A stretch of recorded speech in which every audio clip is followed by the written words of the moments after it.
But we're not watching this whole thing. This is an hour long. Um,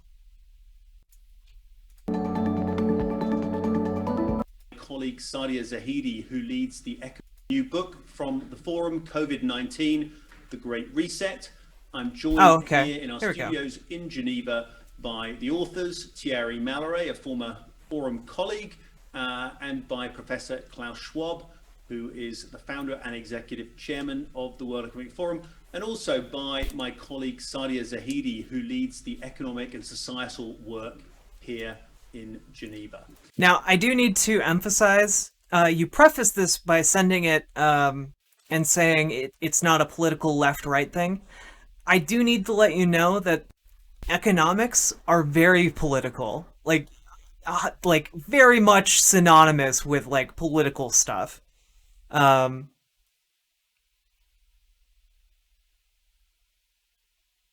well, Wagonator, you realize like the political right is very much in favor of like the World Bank and IMF because they're means by which they exert hegemonic control over the the rest of the world.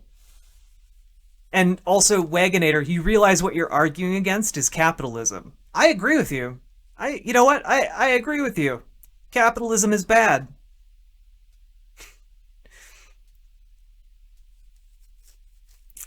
Um, Johnny Mills, you card you. Before we hear from each of them, I want to turn over a couple of rules of How is this the World Economic Forum and they have mic like sound quality, the potato quality sound? housekeeping for the briefing. No, Wagonator, they're not against sovereign states. And also, I don't think you're throwing around words and while knowing what they mean. They're in favor of sovereign states, but they are also advocating for capitalism, and to practice capitalism in the modern era, it's necessary to be part of a global economy because that means um, you can outsource to other countries. For example, one of the reasons we in the United States outsource our labor to China is because China has a lot of uh, freed up labor, which means that they can work for much lower pay than people work in the United States. These people are from Europe. They don't hate the idea of America or Western civilization. What are you talking about? All right. Well, If I'll you have watch this. questions, please use the Q&A function on Zoom and we'll try and move your question up. We'd love to hear from you in person. So if we work with our team behind the scenes, we can make sure that you can put your question live. If you have already put a question in, we'll turn to you very shortly. In the meantime, I want to start the briefing by hearing from Klaus. And Klaus, perhaps you can introduce the book, its themes, and tell us what the objectives are for the Great Reset. Welcome, everybody, and thank you, Adrian. Let's first look at the impact. Yes. This is Klaus Schwab, the name of someone who hates his country, I guess. COVID-19 probably has. We don't know yet the final outcome of this pandemic. Oh There's a gosh. lot of uncertainty, but we know already that it will have a changing effect, changing on economies, societies. It's Okay, Wagonator, I have to ask, where do you get this idea that they want a world government? Where do you get that idea from? And where do you get the idea that these are all globalists who have no country? Because I'm gonna wager that if I looked into their backgrounds, they come from a country and they're fine living there. All right, I'll listen to them some more, I guess. But I just want you to know your ideas seem very sus. not just to be compared with the economic crisis which we had to pass through 10 years ago.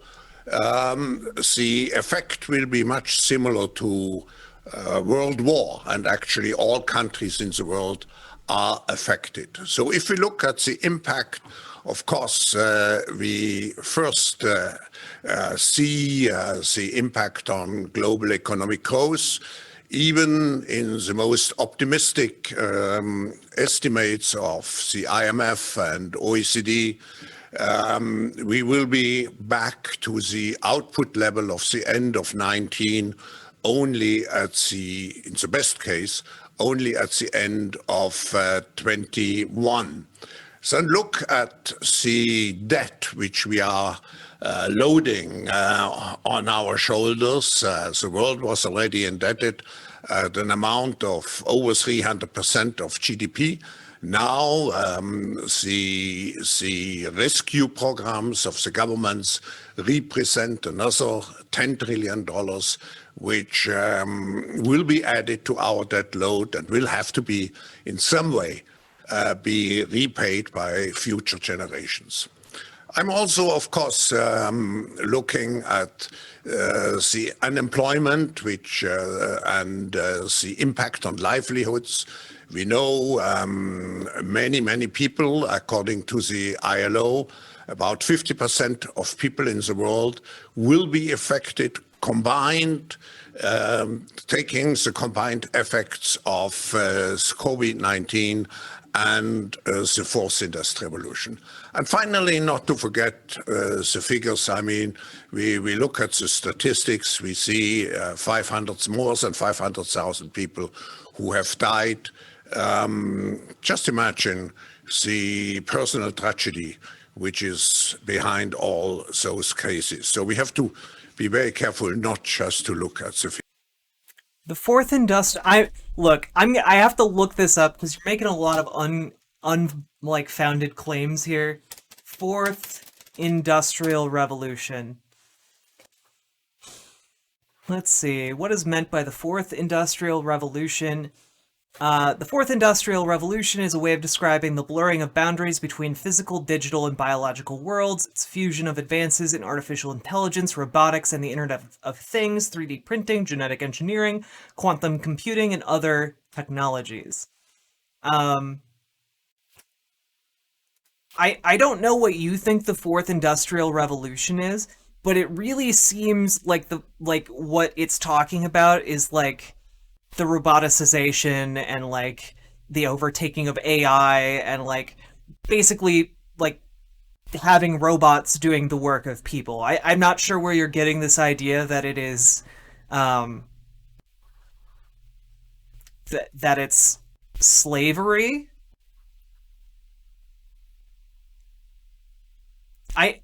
Okay, but where are you getting these ideas? Like, it's not global slavery. What they're talking about is the process of countries, capitalists, adopting more efficient means of production, like relying on robots that don't need to sleep, you know? Or be paid. Like, AI algorithms on YouTube, instead of people going through manually. Like, yeah. What...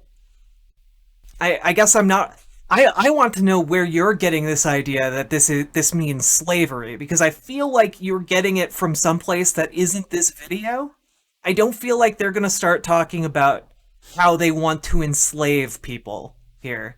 But I'm gonna keep watching it because I'm interested in what they're gonna say about this Great Reset. I don't know much about that, so we'll learn about it, okay? Figures. Now, when we look at COVID, I think we should distinguish between three phases. We have the three R's. Restrain, which means to fight the virus, the hot phase. Most countries are in today. Then we have recover, to go back to a kind of new normal. And finally, the reset, which means to define and to design the strategies which should lead us in the after-corona phase. What is the objective? What kind of world do we want to build? What do we know? What did we learn? I think the world which we want to create with the Great Reset has to be much more resilient. It has to be because security, people will demand for more security, physical security, health security. It will have to be more inclusive. We had already a big gap before the crisis started. This gap will be tremendously increased. So if we want to avoid some kind of social revolutions, and we have seen the signs of anger on the streets already the last weeks. So we have to address this issue to create a stronger inclusiveness. And finally, more sustainable, because we know now that the next crisis is already waiting for us around the corner, and it is the climate crisis. The World Economic Forum, by the way, has warned the world related to the to possible pandemics since years, and actually 3 of the major organizations now in the fight against the virus, like the Global Fund, particularly also CEPI, all those organizations were created in Davos. So we know that the next crisis may come on us, and we have to be better prepared. So what does it mean in practice? 5 things, 5 priorities. The first one is we have to redefine our social contract to integrate more inclusion. We also have to make sure that we integrate much more in a social contract our responsibility towards the next generation. We cannot just think of the debt, leave all the solutions and to be paid for by the next generation. So the social contract, and in the social contract, we also have to look at one specific issue. So COVID will create again a gap between the so-called industrialized and emerging countries. The emerging countries, at least some of them, suffering much more compared to... Okay, but here, Wagonator, here's the thing. I've watched 10 minutes of this video now. And so far, all I'm hearing is this old man talking about COVID, like the economic crisis brought on by COVID-19, and how we need to restructure between now and the end of 2021, which is where he's predicting we're going to get to before we're back to pre-COVID-19 levels of economic development. So, like, it seems to me like he's talking about how to deal with the coronavirus stuff right now, while also better preparing ourselves for the oncoming effects of global warming. So I'm not quite getting the global organization trying to undermine the sovereignty of all nations in replacement with a world government. I'm not getting those vibes. No, but he's not making do you think just because he's talking at the World Economic Forum that he's in charge of the world?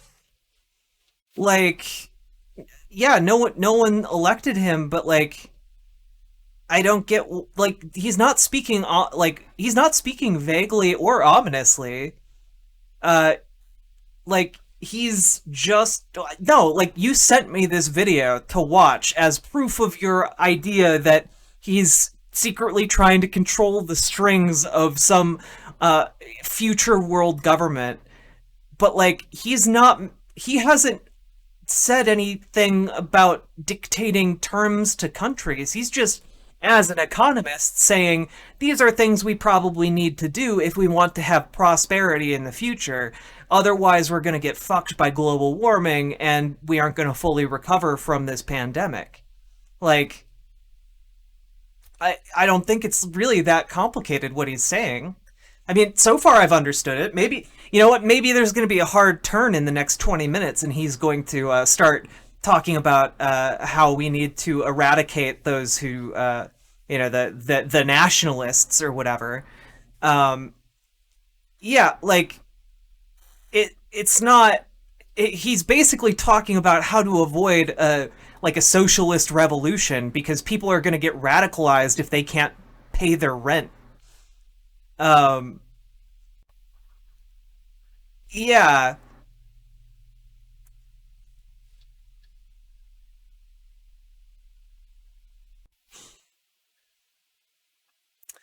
honestly, Pengi Chan, I agree. Assigned female at birth trans men would be so much easier with Robodeck. I agree. What do you think they mean by global great reset? I mean, I would imagine that what they mean by the global great reset, because of like what I heard them say, the global great reset that they're talking about here is that uh, COVID-19 has done so much economic damage that we're not going to get back to where we were until the end of 2021. So, in effect, we're resetting the global economy until then. I assume that that's what they're talking about. I will keep listening to have a better idea, but I'm assuming so far that that's what they mean by this. Um, so let's let's let's see how this goes here, okay? Chat, don't make me mauled over here, okay? Don't make me start maulding. Some of the countries which have a well-established social safety net. Then second, so it's a social contract. Second, it's the decarbonization of the economy to protect us against let's say, an environmental virus. And here we will publish tomorrow, by the way, a report which shows clearly that there is no contradiction between taking care of nature and particularly creating the need to create jobs and to invigorate the economy. Just to give you one figure which has been calculated, if you take an investment of 300 billion dollars or euros, it could create in the nature-based economy something around 400 million additional jobs. So like again, here he's not talking about the global elite are need you the submissive nations of the earth to pay us $300 million. He's literally just going on a list of recommendations to the world and trying to make the case for these recommendations. Like here are policies. Here are why it might be a good idea to adopt these policies. The COVID-19. This is the context, Jack. The COVID-19 crisis, the political, economic, and social disruptions it has caused, fundamentally changing the traditional context for decision-making. Leaders find themselves at a historic crossroads, managing short-term pressures against medium and long-term uncertainties. Yeah. So, social contract, green economy, but number three, and that's a major part also of the book, because, you know, I published 4 years ago the book, The Fourth Industrial Revolution. All those technologies are very much advanced now by COVID. Everything will be digitalized, which can be digitalized. How can we use the technologies to address the challenges, but at the same time, make sure that we create I mean, no, Wagonator's claim is not just that there are international organizations that enforce an American-centric imperial hegemony. His Wagonator's claim is that these people specifically are running the world. in a bid to destroy all the nation states in the world. Um,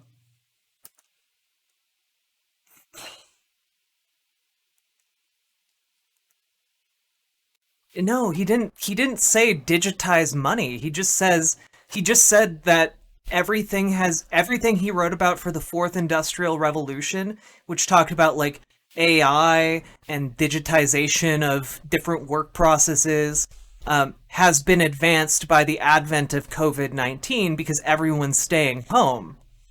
And like the issue here is um, green, like, yeah, the green, investing in the green economy is super capitalist. Like, you realize, like, historically investing in emerging technologies has been an extremely lucrative like thing for capitalists to do.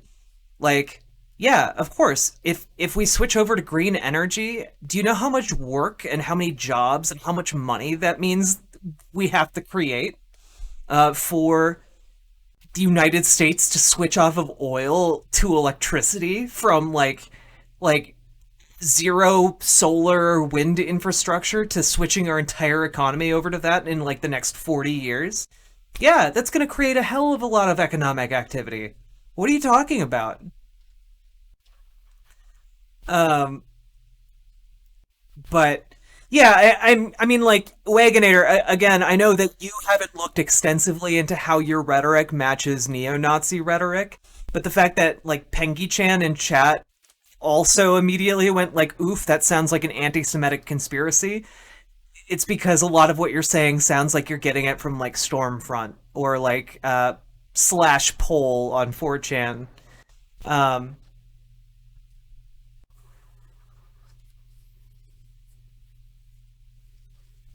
Well, no, Johnny Mills. I think that there is a definite difference between recognizing that America participates in neocolonial activities. America and the West at large participate in neocolonial activities facilitated by international organizations.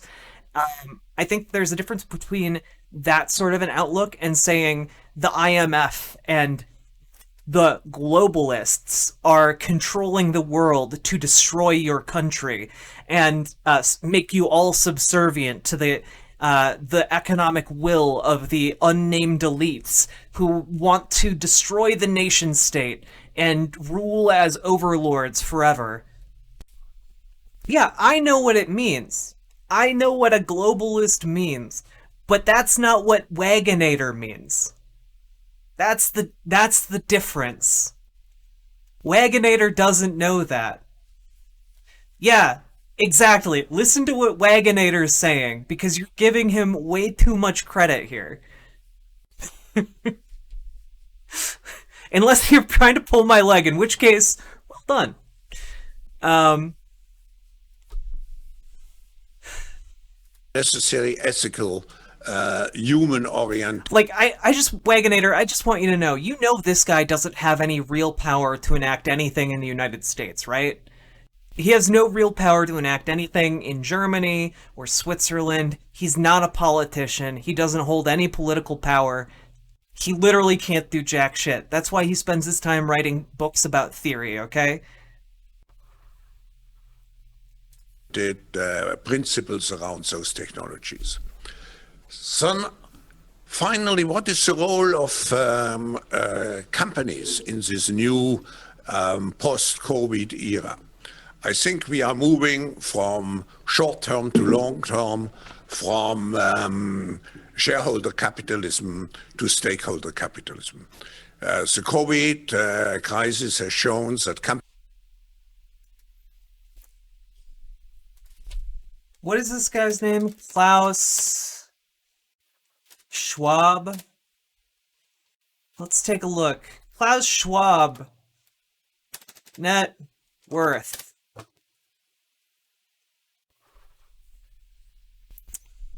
Do, do, do.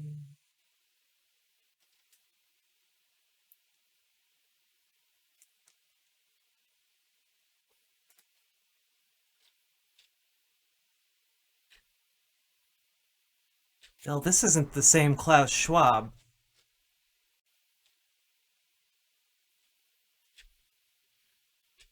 Unless it is?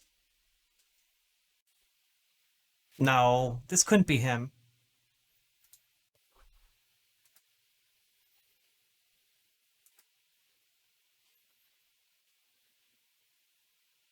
Who, who is this man?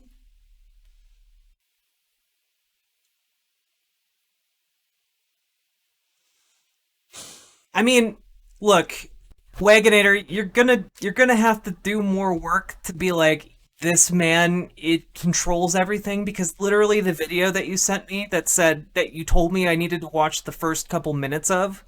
You said that this would convince me that these people are running the world, and so far all I've seen is a mild-mannered economist making recommendations for what people like what different policies nations should adopt if they want to remain uh, prosperous.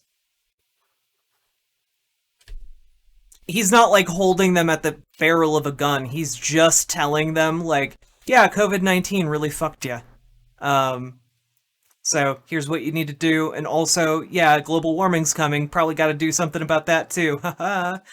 And yeah, these aren't like controversial economic viewpoints.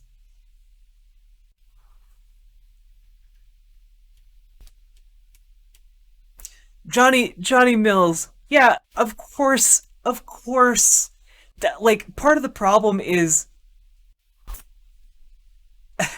Wagonator. Part of the problem is you're like so close to like getting it right, but instead of like attributing this to like Nestle or Exxon Mobil or BP, like companies that actually lobby politicians around the world and change policies, or like United Fruit Company, which literally overthrew countries in the past. You're attributing it to like a neoliberal institution like the World Economic Forum.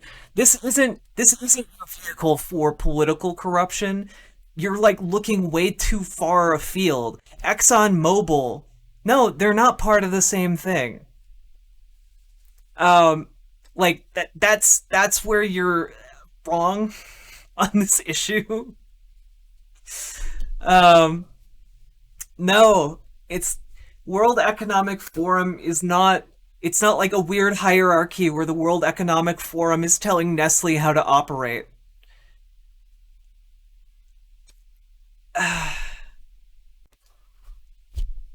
Companies who invest into their vitality instead of prioritizing short-term profits have performed much better. And that's what the stakeholders will expect in the future.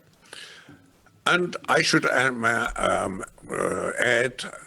at last. You realize like he's talking about like a shift to like a shareholder economy. That's what we have in the United States.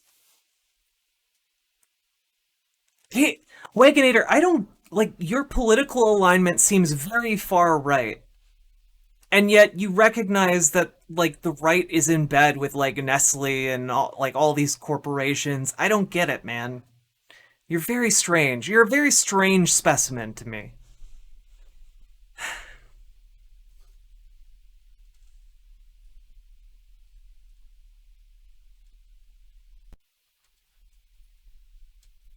Well, except that like it's useful for like breaking down what your political beliefs are. What are your political beliefs, Wagonator? I would like to know. Because Johnny Mills, I would like to know how to categorize who I'm talking to.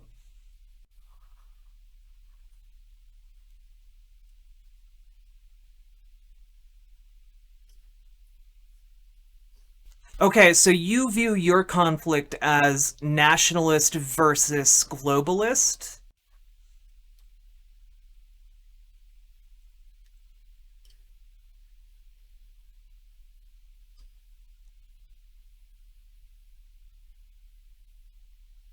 Okay, so you're a nationalist who believes that globalism is your enemy.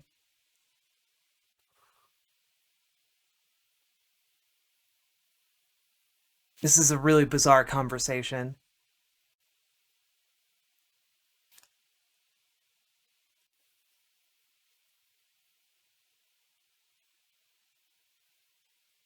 Okay, but I don't understand where you how are you extrapolating their views from anything they're saying here?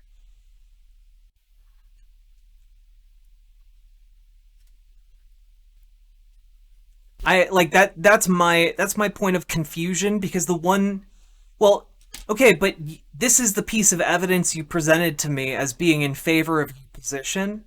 And the thing is, I've watched 13 minutes of it now, and the one term you were like, that means slavery, was not something that meant slavery at all, and actually just means like how the digital age has led to a different process of industrialization via like AI and machinery. So like I'm trying to understand where you're getting this idea from because a lot of what you've presented to me so far seems either wrong or like misinterpreted or like refracted through like a strange set of mirrors or something. So like I just want to I want to understand what where this is coming from. And yeah, like this is why I was asking like where are you getting these ideas from? And like because I want to understand like where what your sources are on this. The need for much stronger global cooperation. COVID has shown us that we are globally interdependent, and I think it's a wake-up call to work in the future together to address all the consequences and to create a reset in our economic, social, ecological thinking. So like well, Wagonator, the issue here isn't like there's some evil cabal that controls all of this. The issue is that like there are very obvious economic benefits to corporations for moving like kind of playing like an international shell game. Like it's cheaper to produce goods in a factory with human labor over in China, for example. So a factory that used to make stuff in the United States moves its factory over to China, which is part of what, in a larger sense, means like he means when he's saying our world is interdependent and global. That's what he means because companies are playing this shell game and like they'll have the factory over in China, which means they can also sell their goods in China, which means that they also start making money from doing business in China. And well, yeah, outsourcing jobs ultimately fucks over American workers, but it heavily profits American businesses. That's the capitalist incentive. Capitalists don't care about general workers. Capitalists don't care about countries. Capitalists care about making money. And if they can do that by moving their company overseas or playing shell games or doing businesses in foreign countries, that's what they're going to do. This isn't a problem of like an economist talking about these things. The issue is that the system of capitalism emphasizes the accumulation of wealth. And if you can do that by outsourcing jobs and fucking over Americans, yeah, you're going to do that because that's what companies do. So like, if your problem is primarily with that global system and us being interconnected, that's primarily a problem that you have with capitalism. And the thing is, I'm an ally to you in that respect. I have no love of capitalism, and I would love to instead decommodify parts of our economy so that when factories get moved overseas or if workers get replaced by robots, American workers don't get fucked over. Capitalism is people owning their own means of production. If a few megacorps own everything, that's the opposite of capitalism because people don't. No, actually, capitalism is a select few people owning the means of production. Capitalism is not people in general owning the means of production. Capitalism is capital owners, capitalists owning those means of production. So, under capitalism, unless you own your own business, unless you own capital, you are not a capitalist. You are a worker. So, the issue is that, like, your conception of capitalism isn't quite right, because actually a few megacorps owning everything would be capitalism. That would be capitalism. And in fact, that's where a lot of our capitalist like projections would take us in like a far future kind of sense. Um and yeah, I mean, capitalism doesn't give a shit if you don't own anything. You just become a worker in the capitalist machine. If you do own something, if you do own capital, then you have incentives to do everything like fucking people over for money. That's how our system works. Um, so, like, your problem is with capitalism, not with this, like, weird conspiracy theory. Like, your problem is just this is how capitalism works. Um, but this, okay, his general statement of a few people wanting to rule the world. Well, the issue isn't so much a few people wanting to rule the world. The issue is more there are a few people, i.e., capitalists, who want to hold economic empires that exploit as much people as possible for profit. So, in that sense, capitalists do want to do that. That's what companies are supposed to do: extract as much wealth as possible from people. Um, so, like, that's the general ethos of capitalism right there. Like, literally, companies in the United States are bound by law to do everything they can to be as profitable as possible. They're bound by law to do that. That's their number one priority, is to make money. Um, Wagonator, we have to keep on topic here. I'm gonna finish watching at least some of this, okay? Um, but the issue is, it's all.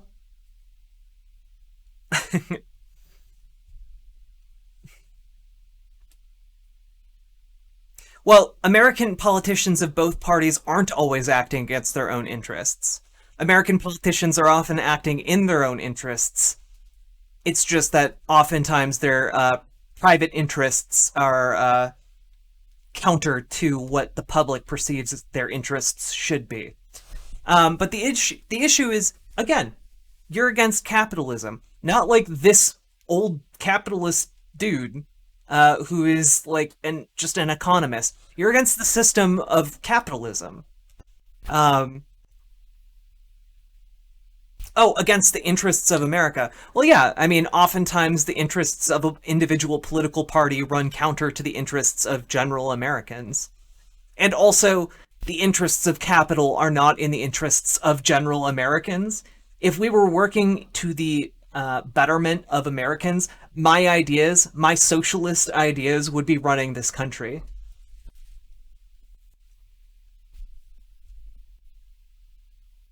Well, I mean, the economic model of China is capitalism.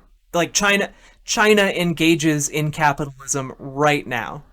That that's what China does. Yes.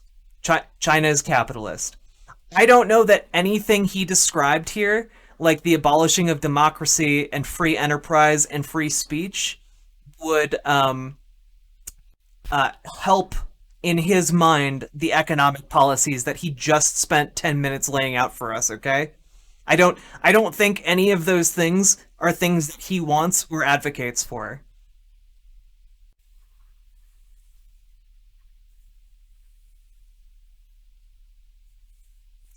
Well, and you also realize that China's economic model is doing better than ours. Like, over the last like 50 years, their growth has been astronomical. Like, they went from being like a peasant state to being like a modern superpower in the span of like 50 years. Like, yeah, they're doing really well over in China. They're doing capitalism better than we are right now. I think their growth is somewhere around like 10 or 12% per year. I think in the United States, a good year is if we reach like 3%, you know?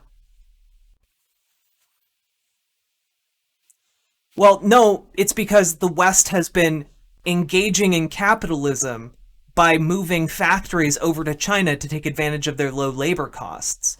And in exchange, we've been giving them technology and allowing them to be involved in research. So, really, what the problem was, we handed off a short term benefit that made a lot of people in the United States very, very wealthy for a long term loss, or for a long term benefit to China, rather.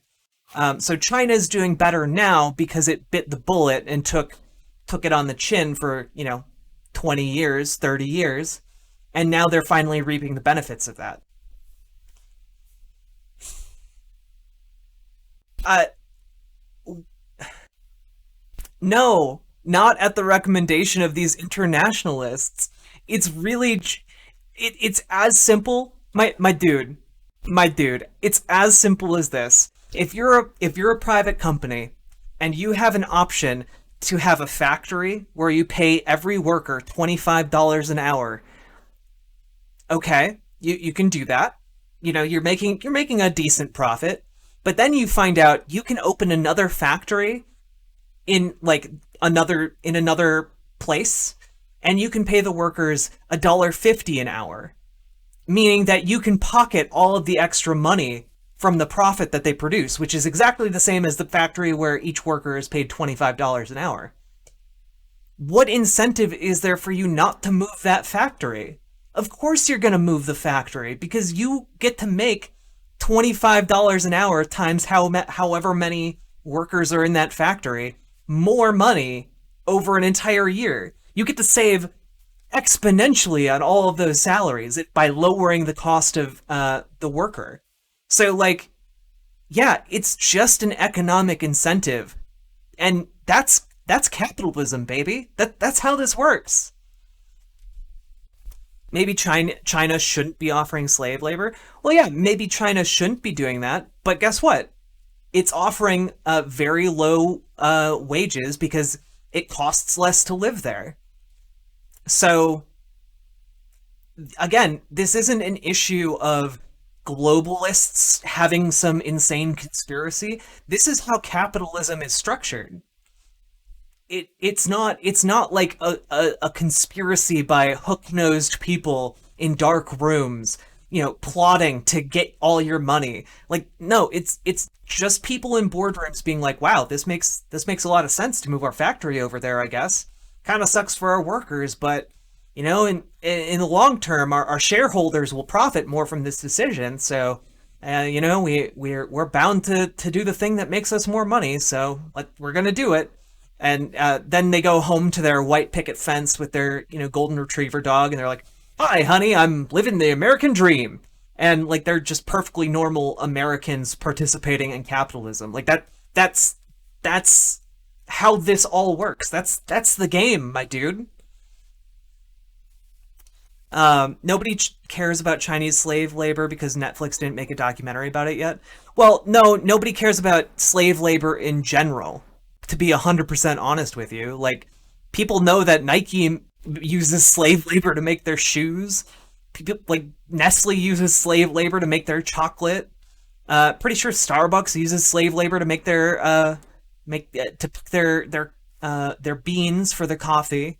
Like, yeah, it's a problem, but it's a problem created by our system of capital.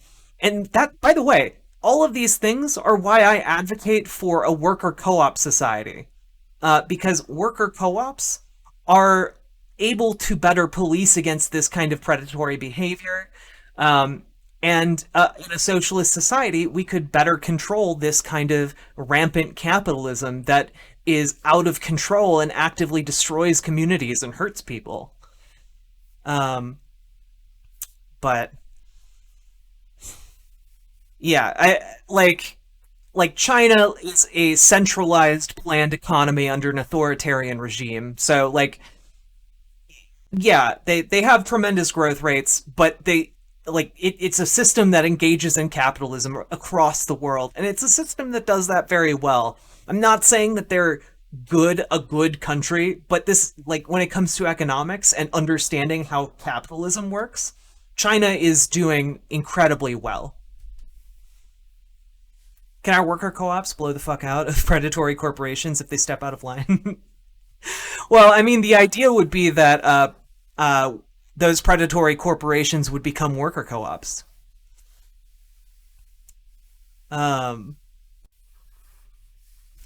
I mean, I would argue that my goal is instead to advocate that we adopt a worker co-op society that does so well that we're able to kind of spread a similar ideology through the world based on its own merits, like its productivity merits and so on and so forth.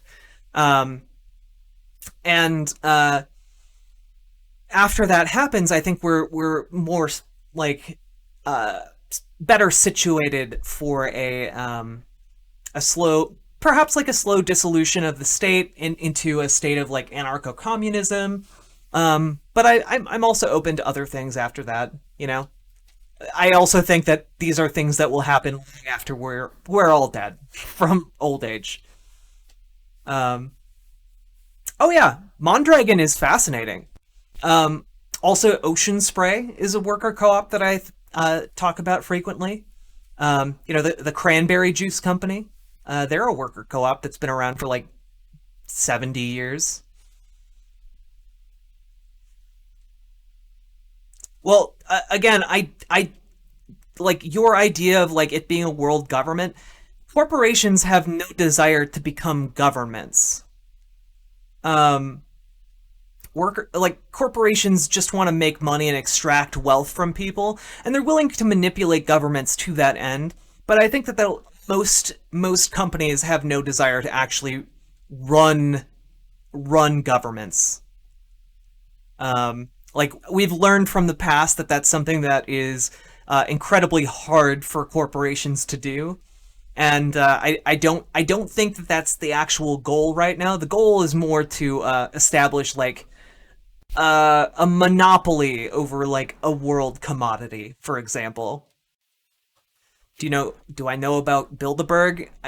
Is this like another one of those things where you're like, do you know about the fourth industrial revolution? And then I look it up and it's something that isn't what you think it is.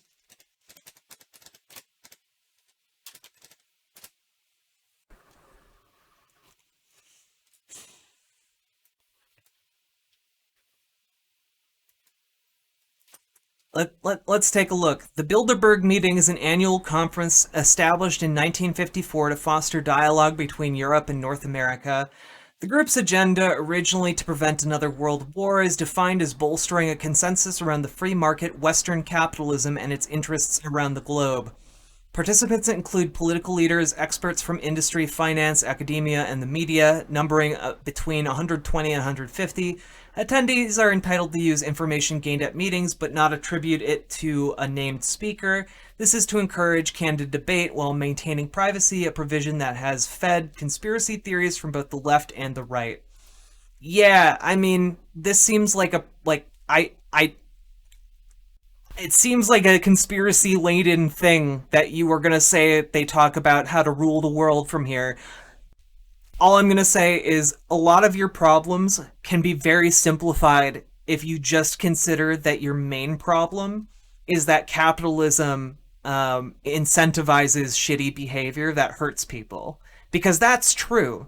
That's a true thing that happens. And so when these groups are meeting to discuss free market Western capitalism, that's the thing that's hurting you. It's not them trying to build a globalist agenda, because I can guarantee you France and France and Great Britain don't get along very well historically. They don't want to become part of a world order with one another. The United States doesn't want to get reabsorbed into the UK. I'm pretty sure we fought a war specifically on that point. Pretty sure. Like, the issue is like these are world leaders. The one thing that connects all of those world leaders together, do you know what it is? Do you know what it is? The one thing that connects them all together is the desire to increase and better their economic activity. And since all those countries are capitalist and they're expressly meeting with the agenda of spreading their capitalist economies and improving them, that's your main issue. It's not the global agenda, because that's not happening. But what is happening are capitalists are trying to make more money. Because that's something that always happens under capitalism. Because that's what capitalists do. Um,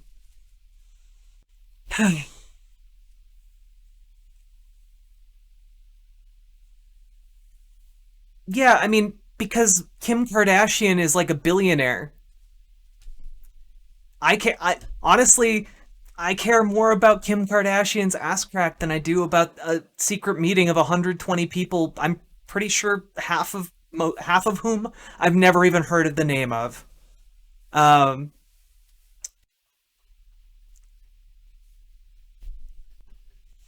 Thank you. Klaus, thank you very much. Thierry, you co-wrote this book. What are some of the major macro and micro impacts of the pandemic that you've observed? Thank you, Adrian. what? It's getting juicy. What are the major economic impacts you've observed? Okay, yeah, this is getting into real juicy conspiracy territory, people. Well, the perspective we've adopted with Professor Schwab is another all-encompassing one. So we decided to Okay, real talk though, is the reason you think that they're part of a globalist conspiracy because they talk with funny accents when they speak English? Is that the real reason you think that they're part of a conspiracy? favor a holistic approach, considering that in today's world it doesn't make any sense to have a silo approach. The reality is that the world is completely concatenated. So if just one word were to define today's world, it would be interdependence. We live in a world of systemic connectivity, meaning that the risks conflict with each other. So the main findings of the book, I think, pertain to the fact that risks create ricochet cascading effects. And we provide different examples in the book. So for example, macro, if you use a simple framework to think about the world, if you consider macro categories in terms of economic risk or opportunities, geopolitical issues, societal issues, the environment, tech, so 5 big macro categories, you realize that each of them has an effect on the others. So they cannot be considered in isolation from each other. And let's take something that Klaus already referred to, which is unemployment. So the crisis has triggered. Okay, so far what he's talking about here is just people being isolated from each other because of the pandemic, people having to navigate risks in the market because of the pandemic, and this latest thing, I just totally blanked on what he just said. Precipitous rise in levels of unemployment. Unemployment creates strong societal risks. And we have already seen the impact it is having in terms of social unrest worldwide. So, by the way, one of the key things to know when they're talking about risk and societal unrest is that risk and societal unrest are really, really bad for things like stock markets, which a lot of the extremely wealthy capitalists are heavily invested in the stock market. So that's why they're spending so much time talking about this. In terms of impoverishment, many emerging countries are now facing a dramatic situation in which an increasing level of citizens will face deep poverty issues, with again cascading effects in terms of, for example, involuntary migration, mass migration to richer countries. Another one. Now, I need to clarify because I feel like I need to. Involuntary immigration that he's talking about is not people coming to them from the globalist cabal with guns, telling them that they need to move. Involuntary immigration in this case is needing to move because the areas that they live in are economically blighted by the pandemic. which is significant, is the increase in the rivalry that has occurred between the United States and China. So a big geopolitical issue.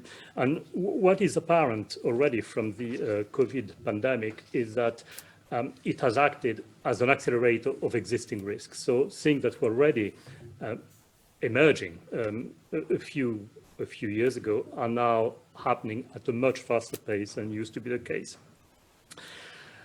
The environment, surprisingly, might be one of the big winners from the pandemic, from the reasons that Professor Schwab just mentioned. The pandemic has made all the more vivid the critical importance of natural assets. And it has made clear, for example, that there is a correlation between the infection rate and air pollution. So as a result, we're now paying much more attention to the natural assets that are impacting our life. And it is already clear that the 10 trillion of fiscal support that have been announced worldwide to deal with the pandemic, a significant portion of that, of this 10 trillion, will be conditional upon making the economy greener. And in that respect, Europe is very much at the forefront. Technology already has benefited from COVID and emerges as one of the clear winners, which comes with also a swathe of yeah, the camera stops rolling. They all drop their accents. Huh, gosh, another day fooling those silly nationalists, eh? Time to go down to the bar for a drink, eh? They start talking in Cockney. Oi, Governor, that's right. Governance, privacy, and intrusion issues, which might also affect individual liberties. Macro effects, I don't want to elaborate too much, but one of them, one which is very obvious, and Professor Schwab already mentioned it, is the extent to which the combination of societal and environmental risk is going to dramatically accelerate the transition towards ESG strategies and the stakeholder economy, progressively replacing the shareholder economy, because that's the only way to deal with the looming issues that are ahead of us. Thierry, thank you for that. Sadia, you lead the work the Forum does on a lot of the issues that lie behind the factors identified by Klaus and Thierry in the book. How is the Forum's work going to help support this theme of the Great Reset? Thank you, Adrian. A couple of broader points. You heard the 5 key priority areas from Professor Schwab. The regional action groups that the Forum has set up are dealing with a lot of the elements of regional and global cooperation. The industry action groups that we have set up in the last months are dealing with the need for new business models within various industries. Our solutions platform on the 4th Industrial Revolution. So what she's talking about here is that because of the COVID-19 pandemic, there is a need for new like economic strategies, because all of the economic models we had previously get thrown out the window because there's a giant pandemic that's causing people to behave differently.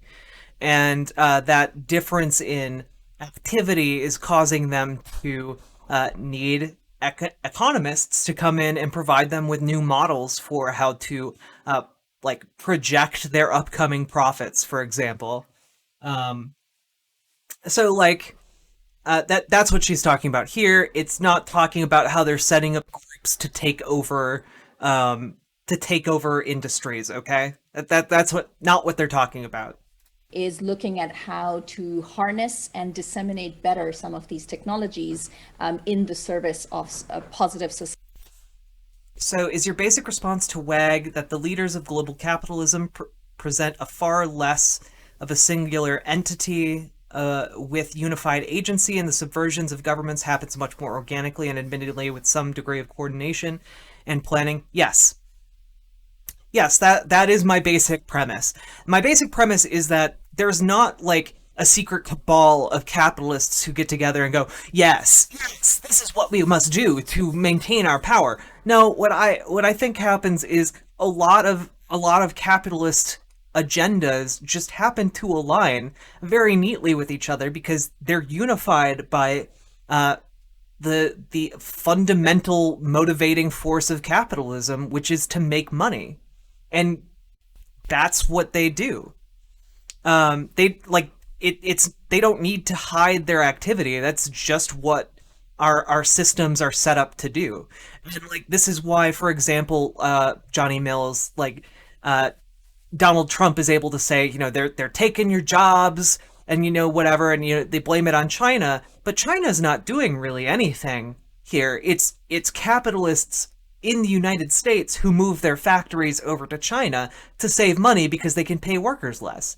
It's not a really complicated like economic thing that's happening. It's not hard to understand, but for a lot of people, it's much more satisfying to believe that China's coming in to steal jobs than to think that the people that they gave 20 years of their life to at the factory are moving their job overseas and because they're expendable, Yeah. And I would like to move in, by the way, just for the record, I would love to move into a future where we don't have to fear robots because workers who work at the worker co-op where robots become implemented, they don't get thrown away. They get to share in the wealth that those robots are able to produce. I think that would be a beautiful future. Societal outcomes. Our solutions platform on global public goods fair. is looking at deploying more solutions around water. If robots get a share of the wealth if they're self-aware, but we should never, ever, ever invent self-aware robots. That would be... So, I don't know why we would want to. That seems like a really bad idea. Around the circular economy. Yeah, exactly. Archangel Decab, it's more comforting for people to believe that there's a plan, even if it's a plan that hurts them, than to believe that it's a larger systemic issue that they have no control over, Around forestation. And then finally, the solutions platform on the new economy and society is looking very much at what to do in terms of the economic growth and revival. 2, wages, work, and safety nets. 3, on education, skills, and lifelong learning. And 4, on diversity, equity, and social justice. And perhaps let me just pick the first of those 4 categories. I think it had been already quite some time that we needed to rethink where our... Well, yeah, these people aren't going to give you any comfort because they're like economists. They're speaking in very abstract ways about complex market forces and like it's hard for a lot of people, especially if they don't have previous exposure to economics, to be like, oh yeah, I understand how diversity plays into increasing profits, or I understand how social justice plays into increasing profits. Yeah, I'm not going to finish the whole thing. I think I'm done here. But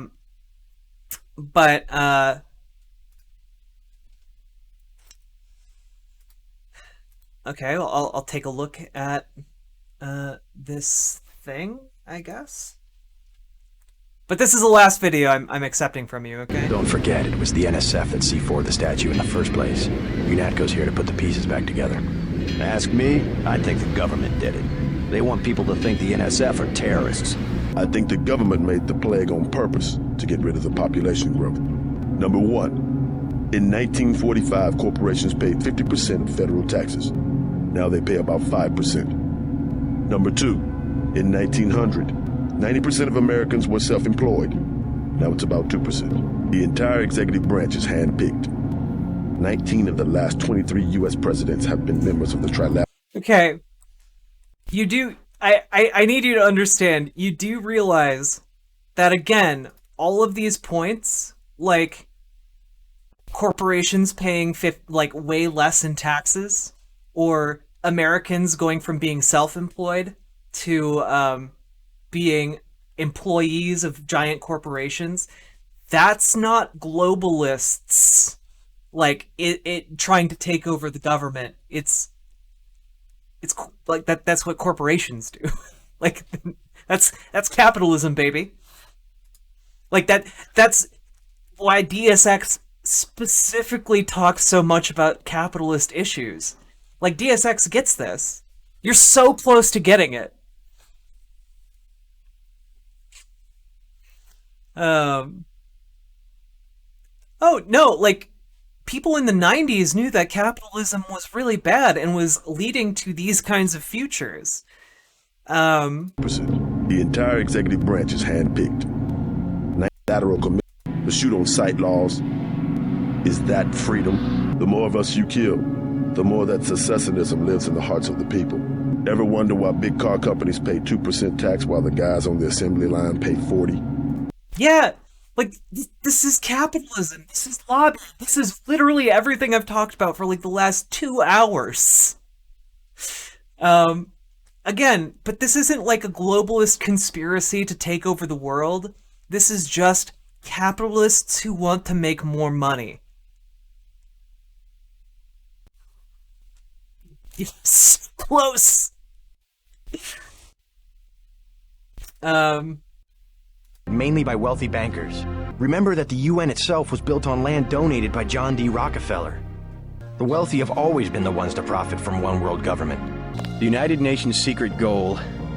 Well, this is David Rockefeller's description from a half a century ago. The supranational sovereignty of an intellectual elite and world bankers. Everything's so compartmentalized. Kaczynski was right about the division of... The other issue is Deus Ex, like, heavily traffics in conspiracy theory because it works with, like, the theme of the game. But this isn't... It's not globalists taking over the world. It's capitalists working together to take over the world so that they can make more money. It's not like a weird cabal that just hates nations. Like, and this is a video game. But, like, you're so close to, like, understanding that what's fucking you over and fucking everyone else over all around the world is capitalism. You're so close. Labor. I'll give it that much. Who puts the pieces together? Someone who makes a lot more money than we do. The West, so afraid of strong government, now has no government, only financial power. Our governments have limited power by design. Rhetoric? You believe it? Don't you know where these slogans come from? Well-paid researchers. How do you say it? Think tanks? Does the character model on the left not have a neck? A think tank? Privately funded propaganda. The Trilateral Commission in the United States, for instance. People know the government has a vaccine. Riots everywhere. The same corporation that makes ambrosia also manufactures the virus. Quite convenient. They're infecting people on purpose, huh? Executive Order 109090. It lets us take over all modes of transportation. FEMA can do that? If the president declares an emergency, Executive Order 109095. We can take over the media. Yeah, they ran out of polygons for the next. Any and all.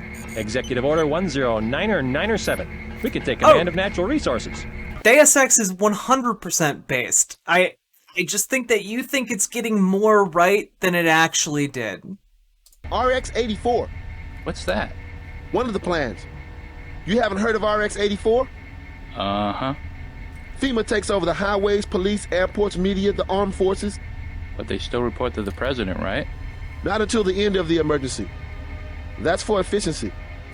Also, they have plans on the books to arrest 5 million Americans the day the emergency is declared. Question. I haven't played enough Deus Ex. Is it actually voiced like this? Is this actual voice lines, or is this like a fan dub?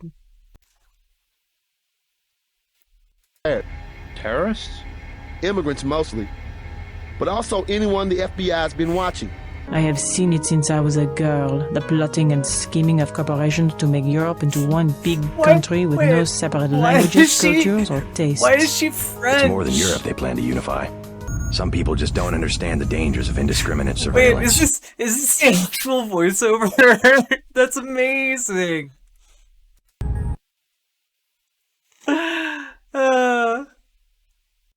Gosh.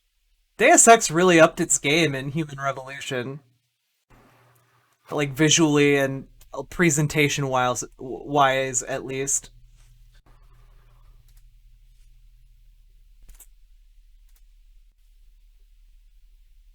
here. I trust this gentleman, okay? From our Patreon community. And this time I'm responding to a question from Tom. And Tom asks about something called the Great Reset from the World Economic Forum. It's a response of that assemblage of large corporations, very influential in the world. It's an assemblage of ideas, plans, proposals to deal with some of the fallout of the pandemic that's ravaging the world, and in particular that's ravaging the world capitalist economic system. He does. And the World Economic Forum wants to respond, wants to have a great reset of the global economy that accommodates the needs of all the various stakeholders in the capitalist system that is now dominant in the world.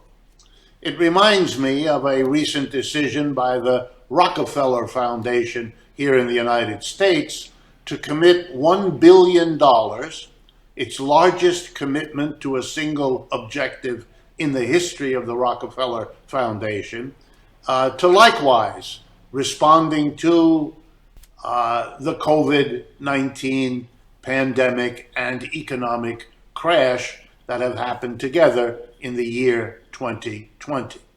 And so Tom asked me to comment on this World Economic Forum Great Reset.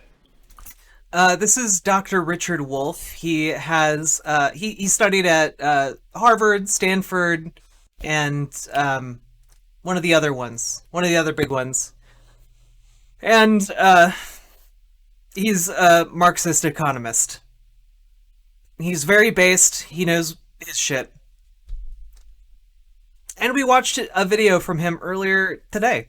So we'll cap off this stream with this with a look at what he has to say about your Great Reset. My comment. Well, he's all for the Great Reset, huh? The Economic Forum's Great Reset isn't one. Interesting. Well, we'll see what he has to say, okay? The comment is that this is the same old, same old. In other words, this is the World Economic Forum, basically a spokesperson or spokes institution for global capitalism, committing itself to finding ways of coping with the pandemic and with the global crash in such a way as to maintain and indeed to strengthen capitalism. Capitalism is the beginning, the middle, and the end of what the World Economic Forum has been about and is about now. The Great Reset does not question and does not depart from what the World Economic Forum has been and intends to continue to be. That's why if you look through the literature of the Great Reset that has been produced so far, what's remarkable to me is the complete disinterest in, and indeed a kind of pretense that there is no alternative to capitalism, that the only way to pose a question about the pandemic or about the crash is to say, how can we fix capitalism so that it works better? This is what they're after, and in that they represent the dominant opinion of those who have led capitalism into this situation. So my comment shouldn't surprise you. I don't think that the only way to cope is by preserving and extending capitalism.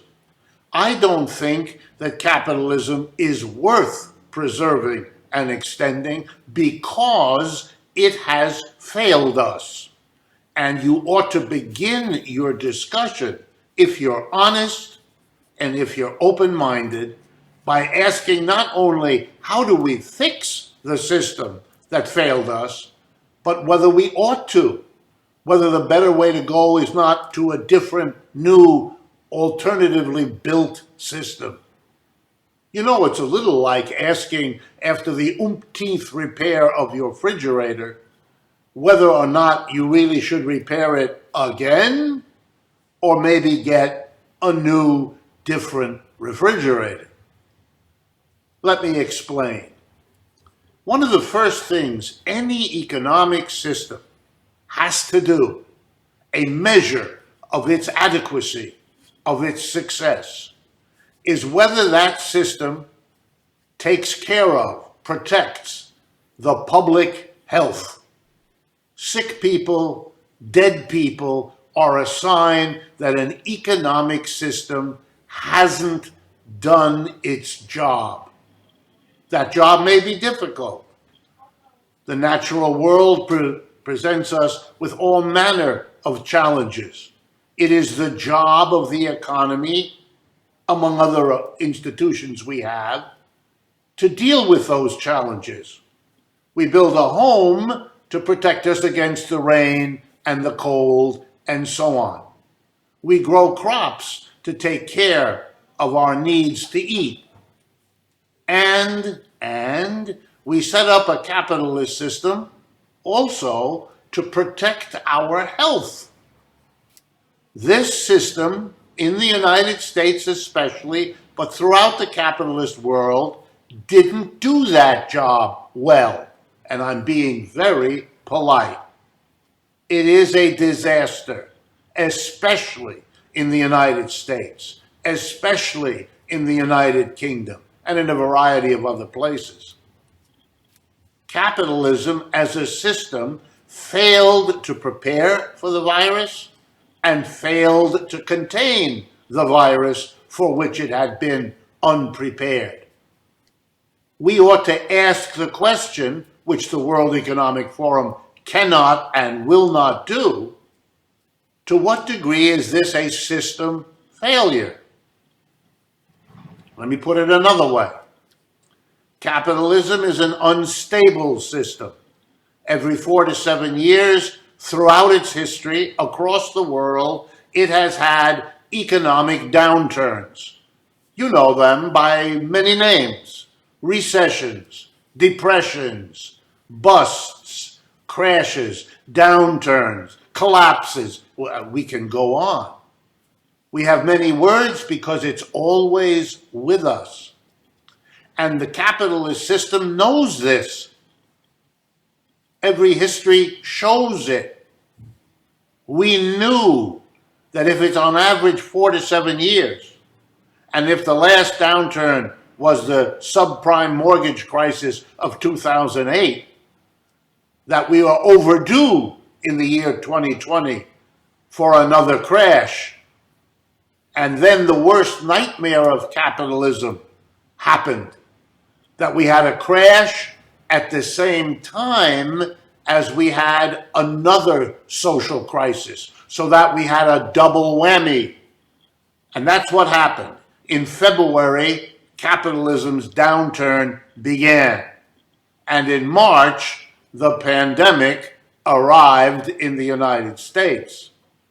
Either one of those was a very formidable problem. For neither of them was capitalism prepared, even though we know that viruses are there as a danger. And we know that capitalism's instability has always been there as a danger. We weren't prepared. That's a sign of system failure. And when you have two of these, well, then it's not the American dream anymore. It's the American nightmare. And it's capitalism's nightmare. Look around you now, World Economic Forum. In the United States, tens of thousands of landlords have gone to court to evict hundreds of thousands, millions of renters. It doesn't matter which side wins. Capitalism as an economic system is going to be hammered, whether those people are forced out of their homes or whether those landlords are forced to do without rent. Both outcomes are part of capitalism's self-destruction.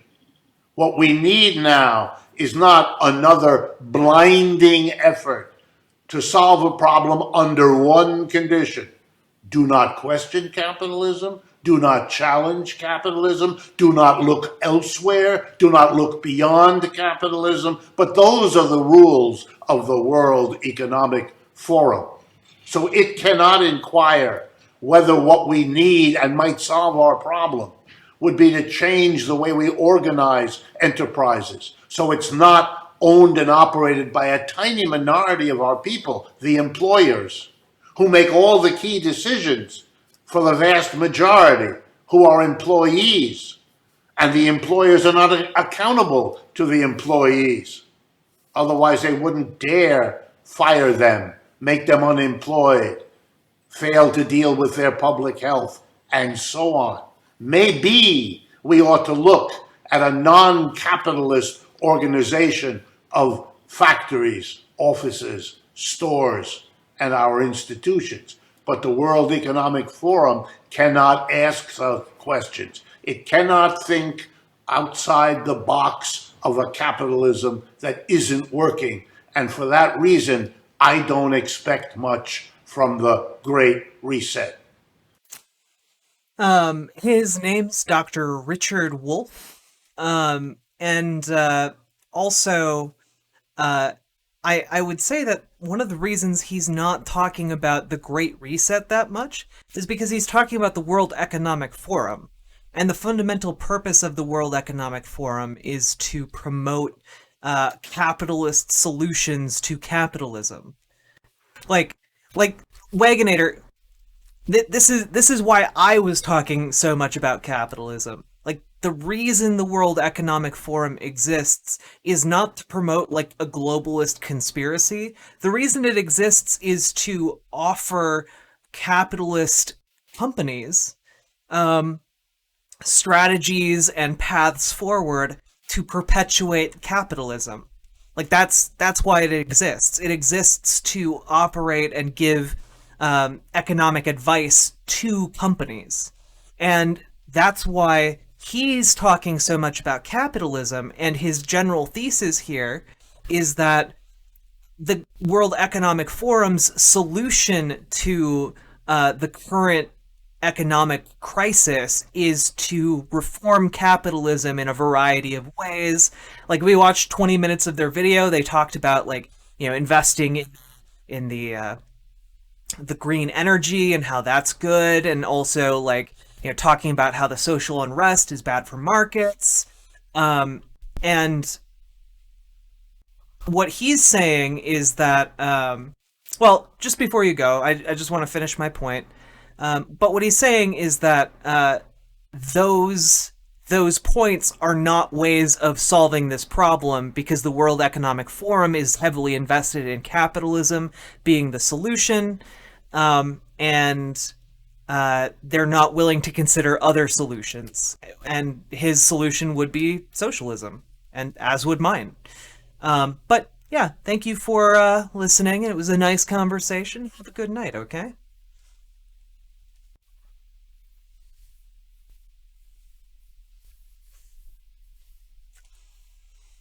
Oh. Well, you know, like Johnny Mills, this is why I make this channel, right? I want to be able to have these kinds of conversations. I want to be able to go down these rabbit holes, and I want to help tether some of these people back to reality, you know?